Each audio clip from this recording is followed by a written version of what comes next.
Buenos días. Licenciado, platique. Claro, un poco sobre el aguinaldo. Recordemos que en México han existido dos leyes federales del trabajo. La primera, que fue la de 1931, que fue sustituida o se cambió a la actual, que es la de 1970. El aguinaldo aparece en la Ley Federal del Trabajo de 1970. Originalmente, la exposición de motivos que origina el aguinaldo señala que como el pueblo mexicano es muy festivo, sobre todo en diciembre, necesita de una cantidad extraordinaria que le permita sufragar los gastos de fin de año, ya que se considera que el salario ordinario que percibe nada más lo recibe para salir su semana, no tiene gastos extraordinarios, por eso se instituye el pago del aguinaldo. ¿En qué año dijiste? En 1970. En el 70. Estuvo de 1970 a 1975, la redacción del artículo permitía que al llegar diciembre despedían a los trabajadores porque se consideraba que nada más se les podía pagar a quienes en el momento de hacer efectivo ese derecho estuvieran trabajando. Entonces los despedían y al llegar el momento de pago, como no estaban trabajando, no se les pagaba. En 1975 se modifica esa cuestión y hoy es como lo conocemos actualmente, en la Ley Federal del Trabajo de 1970, que es la actual, la vigente. Pero es un beneficio para quien esté trabajando bajo contrato. No a cualquier tipo de trabajador. A ver, espérame, no. Ahí brinco nuevamente, porque los diputados son trabajadores. No tienen el carácter de trabajadores. Ellos solamente desempeñan una encomienda constitucional, es un mandato constitucional. Ellos no tienen el carácter por elección, de trabajador. Y es a lo que quería llegar, porque ellos se adjudican un aguinaldo que no les corresponde. En la ley, fíjese, hay tres leyes, vamos a hablar que hay tres leyes. La Ley Federal del Trabajo, vamos a poner que es para la iniciativa privada, trabajadores de iniciativa privada. El artículo 87 dice que tienen derecho a un aguinaldo anual de 15 días por lo menos, a pagadero antes del 20 de diciembre, o sea, el 19. Y si no pagan, si los patrones no lo pagan, enfrentan sanciones que pueden ir desde 50 a 5,000 veces el salario mínimo. La segunda ley, que sería la Ley Federal de los Trabajadores al Servicio del Estado, reglamentaria del apartado B del artículo 123, que es para los burócratas federales. Esa debe pagarse antes, en dos partes, antes del 15 de diciembre y antes del 15 de enero. Y consiste en 40 días de salario, dice la ley, sin deducción alguna.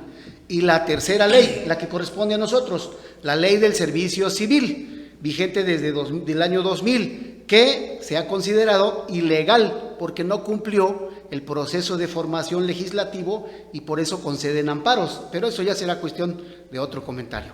La Ley del Servicio Civil, que hoy sabemos es totalmente ilegal, establece 90 días de salario, 90 días de salario, a más tardar 15, la mitad, a más tardar el 15 de diciembre y a más tardar el 15 de enero la otra parte.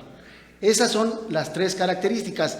El mismo artículo 42 de la ley del Servicio Civil, lo tengo aquí, dice, quisiera nada más para el comentario, dice, dado que por la naturaleza de su función, al ser depositarios de un poder u ostentar la representación de un organismo y por carecer de la condición de subordinación, quedan excluidos para gozar de esta prerrogativa de ley, y ahí viene el gobernador, magistrados, Consejo de la Judicatura, Tribunal Superior de Justicia, diputados, presidentes, síndicos, ahí vienen enunciados quienes no tienen ese derecho. Ya muy clarito. Sin embargo, el aguinaldo, decíamos, es un pago extraordinario, independiente del salario, que permita, así es que nosotros lo conocemos como el pago de salario. ¿Qué hacen en muchos casos? No solo los diputados y cualquier otro que no tiene derecho, ponen un bono no sé, cualquier tipo de bono, le ponen un nombre y reciben ese pago extraordinario que es ajeno a su salario, y entonces disfrazan el nombre de aguinaldo con un estímulo, por fin de año o como le llamen, pero tiene la función, el aguinaldo, ¿cuál es la función?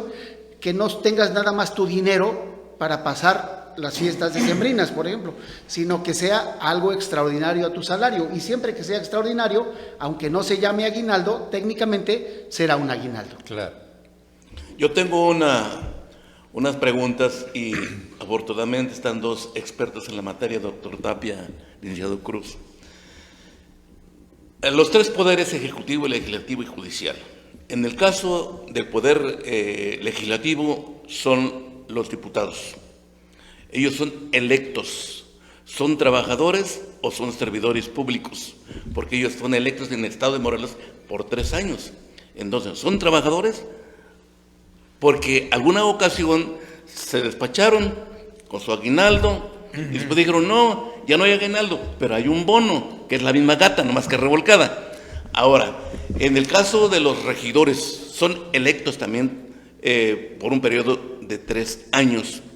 Yo no sé si también tengan su aguinaldo o altos funcionarios del gobierno del Estado, ejecutivo, porque también no sé si les den aguinaldo, pero yo creo que la ley es favorable a los trabajadores. Como dices tú, la ley habla de 15 días, pero por contratos colectivos se puede lograr más de 15 días, depende del sindicato que logren sus revisiones salariales. Entonces, esta es mi duda. ¿Tienen derecho los diputados a un aguinaldo? Los regidores, entendí que dices tú, no tienen derecho. Pero entonces, ¿por qué no se den los bonos? Ese es mi comentario. Claro. Mire, aquí habríamos de referirnos al concepto. Aquí la cuestión está en el concepto trabajador. Por ejemplo, el doctor es doctor en Derecho, pero si yo le digo en la calle doctor, pensarán que es médico. La cuestión es los conceptos.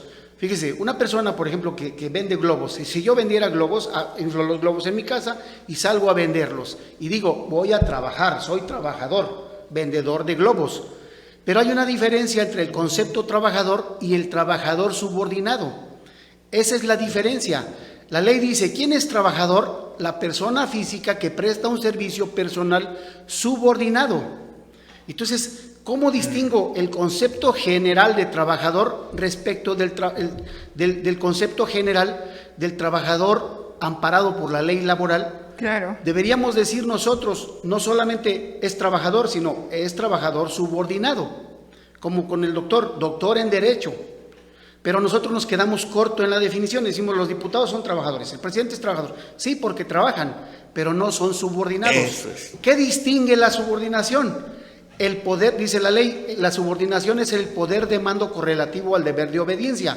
Si yo te ordeno y tú obedeces, eres trabajador subordinado y tienes derecho. Por ejemplo, ¿qué pasa con el mecánico? Vamos con el mecánico y ¿por qué él no es nuestro trabajador? Porque no le ordenamos, le dejamos el coche, él lo revisa y nos avisa qué necesita. Pero no le decimos, a las 8 se lo dejo, quiero que le ponga la llave esta, quiero que ponga esto. No lo estamos dirigiendo, no lo estamos mandando. La diferencia es que el concepto debe ser el correcto, trabajador subordinado, pero nos quedamos con trabajador. El diputado, el presidente son trabajadores porque van a trabajar, pero no son subordinados. Que los diputados deberían de ser subordinados a nosotros. Bueno, sí, Pero nunca nos hacen caso. en la materia política. Pues sí, que nuestros impuestos se pagan a Quedaría de ellos. esa manera muy claro, ¿verdad? Claro. Son nuestros trabajadores. Licenciado Juan Cruz, gracias, muy amable. Hombre. No, gracias a ustedes. Buen a tema, todos. buen tema. Buenos el días. del aguinaldo y muy oportuno. Muchas gracias. Muy amable. Vamos al corte.